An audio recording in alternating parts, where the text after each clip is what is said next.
water in Africa is important to me now because of the fact that it wasn't important to me before. You feel me? I went to Africa last year, right? I'm getting ready to go out there for a tour, and you know, everybody's telling me, you know, you don't drink the water. You know, you can't drink their water. I go to the doctor. I'm getting shots. They're telling me, don't drink the water. Shower with your back to the faucet. Don't eat none of the vegetation, none of the fruit. Nothing that grows from their water, you know what I'm saying? You can get sick. And I'm thinking, you know, at this point I'm worried about what I'm gonna drink when I go.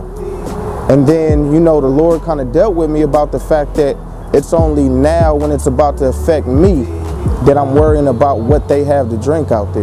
You know what I'm saying? The fact that there's no clean water in a lot of different areas. Don't get me wrong, because there's areas in Africa that's just like out here. You know what I'm saying? You go to Johannesburg, Cape Town, but there's a lot of areas where they don't have clean water to drink. The first area that we're starting in is Mozambique, which, you know, I've spoken to somebody out there and they were just telling me about how detrimental the water situation is out there.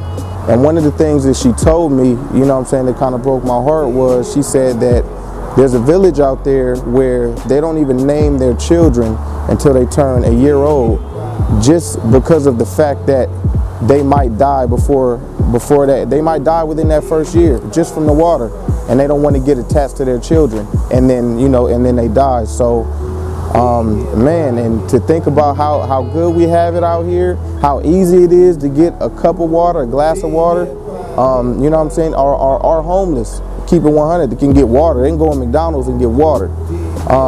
So, I mean, I really didn't want to go out there worried about what I'm going to drink, leave, and turn my back on the situation and not ever worry about it again. So, and I feel like we should really be able to do something about it. Like God blesses us, we should be able to bless others.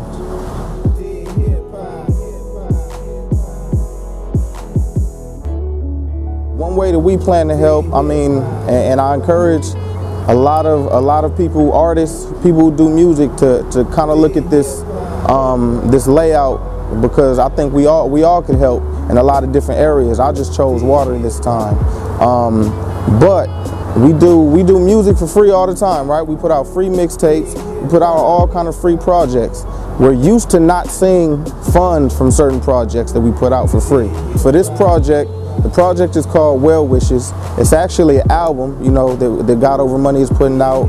A lot of other Christian rappers, Christian artists have joined in on the project. And what we're doing is we're giving 100% of the profits over to building, you know, funding water wells out in Africa, starting in Mozambique and then branching out. But you know, so every time you purchase an album with this specific project, every time you purchase an album, we're giving it all over, you know what I'm saying? And it's one way that you can buy music as normal, the same way you would normally buy music. But in this situation, not only are we asking you to give and to help, but we're giving you something in return, you know what I'm saying? So, not only it's clean music, it's music that glorifies the Lord, that points people in the direction of Christ. So not only are we, on one hand, we're trying to create clean water for people to drink, but we're also trying to create clean music for your children. So even if you don't listen to rap, you know what I'm saying, you can go ahead and just support and give it to somebody, and we can clean out iPods and clean out water.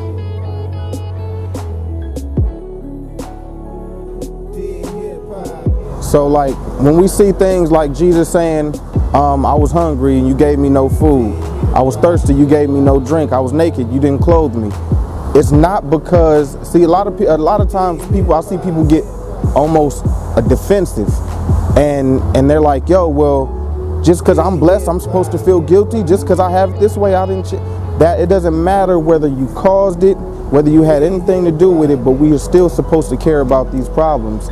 And you know, the problem, I don't believe the problem is ever being rich. It's the blind spots that having causes you to have. You know what I'm saying? You build up these blind spots, and you don't see the struggle, you don't see the hurt, you don't see the pain in other people's lives because it's not present in your life. So I want to really just bring these things to the surface so that we can start like really caring and seeing what we could do about it. People complain all the time. We complain about hunger, right? People, like, especially non-believers, they say, well, if God is real, why are people starving? Because he told you to feed them. That's why. You know what I'm saying? So we see this is water is just one thing. We got clothing, we got sickness, we got a lot of needs. You know what I'm saying? We're never going to run out of needs. So this is just a beginning, and hopefully every year we can drop a project, we can pick a new need, a new problem to solve.